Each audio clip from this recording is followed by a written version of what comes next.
Iscaloba-loba. Olá, pessoas. Eu sou o Schwarza e esse é o Lendas Sinistras. Hoje vamos falar de ufologia. Antes de mais nada, muitas vezes vejo pessoas reclamando quando eu falo de teoria da conspiração ou ufologia nesse quadro. Acham que ele deveria ser um quadro de terror. Pois ele não é. Na verdade, o Lendas Sinistras é um quadro investigativo que tem como foco lendas e casos estranhos, sejam eles ligados à paranormalidade, ufologia e o que mais surgir. Dito isso, vamos ao caso de hoje. Há algumas semanas atrás, a candidata democrata à presidência dos Estados Unidos, Hillary Clinton, prometeu que, se vencer as eleições, investigará o que o governo dos Estados Unidos sabe sobre discos voadores e alienígenas. É sério. Ela ainda disse que, se for eleita, pretende nomear uma comissão para averiguar o que rola naquela tal Área 51, se lá realmente tem guardado destroços de uma nave que se acidentou em Roosevelt em 1947. Bom, motivado pelas declarações de Hillary ou não, a CIA divulgou uma lista de casos estranhos envolvendo aparições de objetos voadores não identificados. Para quem quiser ler, deixarei o link na descrição.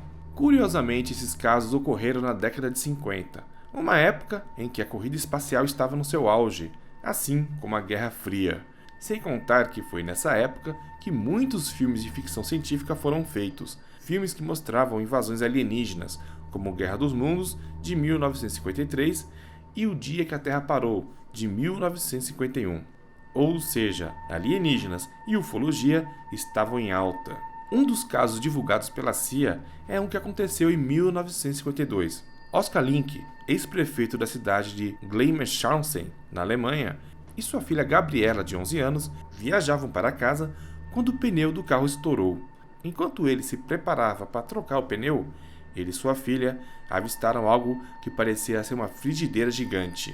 Ela tinha entre 13 a 15 metros de diâmetro. Em torno das bordas estavam duas fileiras de furos, cada um com cerca de 30 centímetros de diâmetro, além de uma torre cônica grande, com cerca de 3 metros de altura, que aparecia na parte superior do objeto. De repente, Link e sua filha avistaram dois homens que estavam no local pularem para dentro do misterioso objeto em forma de frigideira. Mas esses homens não pareciam ser pessoas normais. Segundo o relatório da CIA, um deles tinha uma protuberância redonda no seu peito que brilhava verde e depois vermelho. Pai e filha assistiam a essa cena bizarra enquanto o disco começou a subir no ar e sua borda foi cercada com chamas a partir de baixo. Em seguida, ela se virou horizontalmente e saiu por cima das árvores, desaparecendo nos céus. Na época, Link testemunhou para um juiz local desta maneira: "Eu teria pensado que tanto eu quanto a minha filha estávamos sonhando, se não fosse pelo seguinte elemento envolvido. Quando o objeto tinha desaparecido, eu fui para o lugar onde ele estava e encontrei uma abertura circular no chão, e era evidente que ela tinha sido recém-cavada. Tinha exatamente a mesma forma da torre cônica." O interessante dessa história é que Link nunca tinha ouvido falar de OVNIs ou coisas parecidas. Para ele, aquele objeto era algum tipo de aparelho militar soviético. Outras pessoas na área relataram ter visto o que parecia ser um cometa no momento em que Link e sua filha viram a tal nave. Outro caso aconteceu no mesmo ano, 1952, no que é hoje a República Democrática do Congo. Dois discos de fogo foram avistados sobrevoando as minas de urânio no distrito de Elizabethville. Um artigo do jornal local descreveu o evento assim: "Os discos deslizaram em curvas elegantes e mudaram suas posições muitas vezes, de modo que a partir de baixo, ele às vezes pareciam com placas, objetos ovais e simplesmente linhas no céu." O artigo ainda dizia que um piloto experiente tentou seguir os dois discos voadores em um avião de combate, porém ele desistiu depois de 15 minutos, pois as naves voavam a 1.500 km por hora. Foi então que o disco zuniu e desapareceu ao longo do lago Tanganyika. O piloto, que se chamava Pierre, descreveu os discos da seguinte maneira: "Esses discos eram de metal e entre 12 a 15 metros de diâmetro, além de um botão central que parecia ficar absolutamente imóvel conforme o disco exterior rodava em velocidades tremendas." Pierre duvidava que a nave fosse tripulada, pois o movimento errático do disco e o calor elevado que ele emanava não permitiria que alguém sobrevivesse dentro dele. Embora Pierre fosse considerado um oficial de confiança, ninguém confirmou o avistamento. Olha, 1952 parece ter sido um ano bem agitado para a ufologia.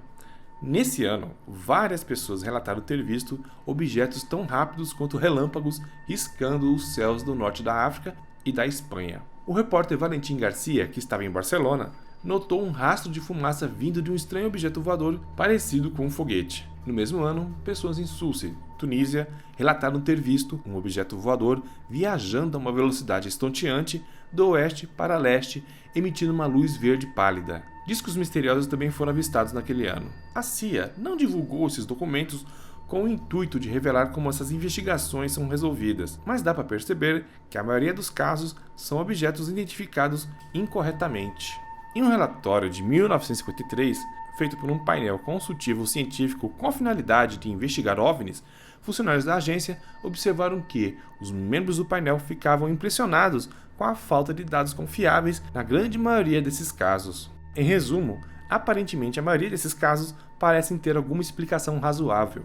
Bom, antes que me chamem de cético, eu vou tentar mostrar para vocês como elaboro a minha pesquisa investigativa. Como disse no começo do vídeo, na década de 50 rolava a Guerra Fria e a corrida espacial, então vamos pegar esse fato e colocar na equação. No ano passado, os céus da Califórnia foram palco de um teste de lançamento de um míssil desarmado. Alguns norte-americanos não sabiam e acharam que a luz dourada emitida por ele era um objeto voador não identificado ou um meteoro. Agora, se hoje que temos acesso a muito mais informação do que o povo daquela época, e mesmo assim muitas pessoas confundiram o míssil com um OVNI, imagine aqueles tempos em que o povo era mais ingênuo.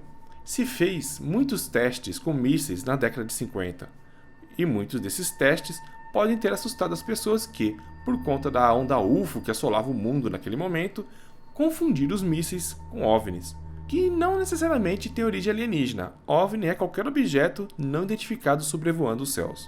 Agora, olhem esse avião feito durante a Guerra Fria e que se chamava Avrocar. Isso faz vocês lembrarem de algo? Parece um disco voador, né? Imagine você lá na sua fazenda e de repente o exército faz um teste com esse trambolho pelas redondezas. Até eu pensaria que estávamos sendo invadidos por seres de outro mundo. O projeto Avrocar não foi para frente por inúmeros problemas com estabilidade e propulsão. Agora olhem esse outro, também feito durante a Guerra Fria. O Snecman foi desenvolvido pelos franceses na década de 50, porém foi descontinuado por conta de problemas de instabilidade. Um treco desses também poderia ser confundido com uma nave alienígena. E por fim temos o Volt V173, que tem um formato que facilmente seria confundido com um disco. Todas essas aeronaves poderiam facilmente confundir as pessoas e, como era a Guerra Fria, o exército não podia admitir os testes secretos desses aviões, então deixavam o povo acreditar em OVNIs. Nisso foi se criando lendas e uma cultura UFO que até hoje acaba fascinando as pessoas. O que eu faço é fugir do ímpeto de acreditar logo de cara numa história. Eu tento pesquisar mais a fundo e ver se existem outras possibilidades plausíveis para o fenômeno. E geralmente encontro. Sendo assim, não posso afirmar se o que aquelas pessoas viram era mesmo uma nave alienígena. Poderia ser algum teste militar ou um fenômeno natural raro. Enfim, vamos ver se a Hillary Clinton, caso se torne a presidente dos Estados Unidos, coloca um fim no mistério envolvendo o governo americano e os discos voadores. Você já segue os Poligonautas nas redes sociais? Temos uma conta no Facebook, você também pode nos seguir no Twitter, no Instagram e, para fechar, temos o grupo aberto no Viber. Os links de nossas redes sociais vão estar na descrição. Enfim, esse Lendas Sinistras vai ficando por aqui. Se você gostou desse vídeo, clique no gostei aqui embaixo. Lembrando que os Poligonautas têm um site que é o www.poligonautas.com. O site é recheado de informações para você que curte cultura pop. Enfim, meus amigos, vou ficando por aqui. Um grande abraço e hasta!